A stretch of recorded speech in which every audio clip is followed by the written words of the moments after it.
I didn't think much of TL, genuinely. I'm not trying to flame or anything. I just didn't have expectations set that that team to be that high. I mean, I don't want to like leak things, but like I'm joined with Isles after a pretty exciting 2-0, or 0-2, I guess, but the games were exciting. I think a lot of people thought this would be very lopsided, and it seemed in the mid game, like in team fights, you guys really were able to take it to TL, but in the end, it wasn't enough. How did you feel playing those games? Like, what was it like for you? um, I think it kind of speaks to some of the problems that we've been facing just in practice, and I'm not really surprised that the areas of the game that felt hard, like more of the preparation phase rather than team fights, like leading up to these moments, how we manage the lanes in the mid game, this type of thing, is where right now I think we're at our weakest. So I'm not that surprised that TL was generally better in terms of macro, like vision control, these types of nuances. But I mean, to be honest, our team was really bad at team fighting in scrims. So honestly, I've seen some improvement, which I'm like happy about. I think we used to play way too fast, and in some of the fights we did win, it was like TL that played too fast, and we noticed, glimpses of success in those moments, I suppose. But obviously, like this is not the result I expected. But there are definitely obvious holes in our game that we need to work on. So I actually want to ask you about expectations because I asked Contracts about placing FlyQuest, and they were the other top team that everyone's sort of looking at. And he said, "Look, I go into every game expecting to win, right? And I try my best. And I think if you're going in with the idea of like, oh, this team is so strong, like chances are we're going to lose. Like you don't deserve to be competing." That was like his opinion. How do you approach it when we were hearing visa issues with Kaney? We weren't sure if he was even going to start. Like, how do you approach? I mean, you don't even have your starting jungler. Like, how do you approach a game where like all the odds are against you and it's your first game? I mean, honestly, I didn't think much of TL, genuinely. I'm not trying to flame or anything. I just didn't have expectations set that team to be that high. I mean, I don't want to like leak things, but like it's not really a huge leak. But we played against FlyQuest in scrims, and we like could not lane. It was a complete disaster most of the time. And I have very high respect for most of the FlyQuest players that I don't really feel the same about for TL players. I don't really think they're in the same category, and I don't know. Just when people compare them as like the two top teams at Spurs, I don't really think of them as equals. I don't think TL is individually really that strong, and I think some of our laners are really good, and we really have the potential to reach a higher ceiling than I think that a team like TL does. Yeah, so I guess in terms of expectations, like you said, I wasn't really expecting much from TL. I think like their baseline fundamentals are better. We're like a raw team, and I think the time that we've had so far, like, has been a bit rocky. And yeah, like you said, there are issues obviously with visa stuff, splitting time in scrims between Sheedon playing on like 60 ping from Canada and playing with Lyra, like who obviously hasn't been a competitive jungler in 6 years. So you have to manage your expectations a bit. I wouldn't say like you don't. I mean, I don't really agree with contracts that you don't deserve to like be a professional if you don't feel like your team is going to be the enemies 100% of the time. Honestly, if you put me against Genji tomorrow and you said like, do you think you're going to win or lose? I think everyone knows what I would say. But I agree that you have to have the mentality that you're going to be able to win, and you have to play your game and not get psyched out by it, I suppose. I may have like misremembered like word for word what he said, but that was like sort of the vibe that it gave. But I do want to like maybe ask a little bit more about the Team Liquid. I don't want to get into specific because I know you said you don't want to leak anything from your scrims. I'm actually surprised that you scrimmed them considering they're on the same side of the bracket. But we only scrimmed them like once earlier before the bracket was released. Okay. I believe. All right, that makes more sense. Is this something you felt from last year, or is it like this year you just feel like they're not level? Like, is this?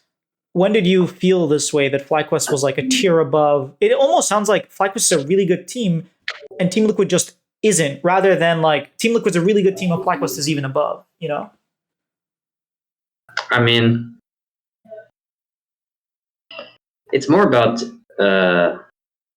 individual ceilings, and I think once your team is like good enough fundamentally, especially in internationals, you start to notice like more creative angles, um, more creative picks, more, I don't know. It's hard to say exactly, but like T1, for example, at Worlds, or like even in LCK, they played a game like yesterday where they're doing like dives at level 3 on Elise that I just don't expect other teams to do.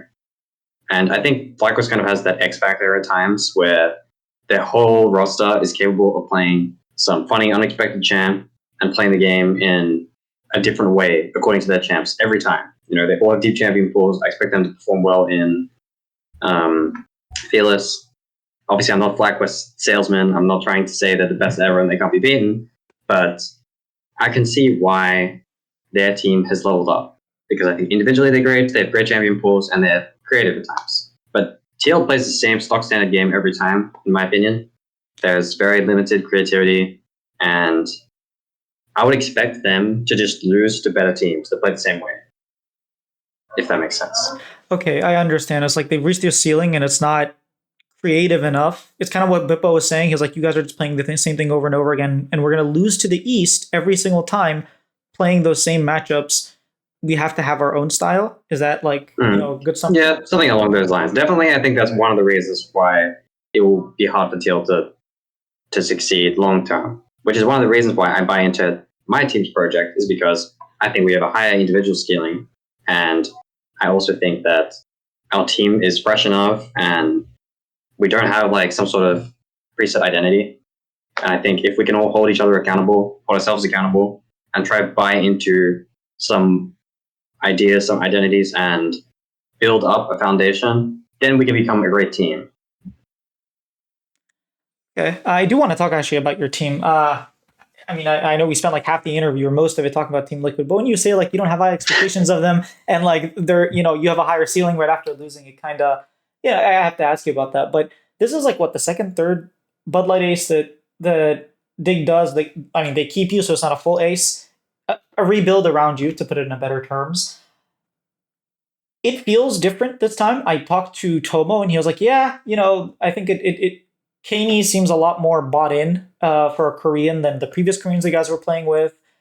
He's like more involved. He's practicing. Rigby seems to be a lot more like have a lot more structure in coaching. It seems like the coaching staff last year may have been lacking in certain area. It just feels like a different Dignitas. How do you feel being on like this third iteration of this Dig roster? Well, I definitely would speak to the fact that Rigby is much more of a hands-on coach. The coach we had in the past, a lot of people say they're like more like the vibes guys, the type of thing. If you've ever heard that term before, where they're more that media conversation, keep everyone from wanting to strangle each other, this type of thing. Like obviously tensions run high sometimes. This is a real thing. So yeah, I think one problem that we had last split was we couldn't bring our ideas together. And again, this is why I keep trying to reiterate the fact that I buy into this project, is because people don't have preset ideas. And I want to build the foundation that is based off ideas that we all agree on. And because, like I said, we don't have preset ideas, we can do that without having too much conflict clash, which is really good too, because Rigby honestly has really good English for obviously a native Korean speaker.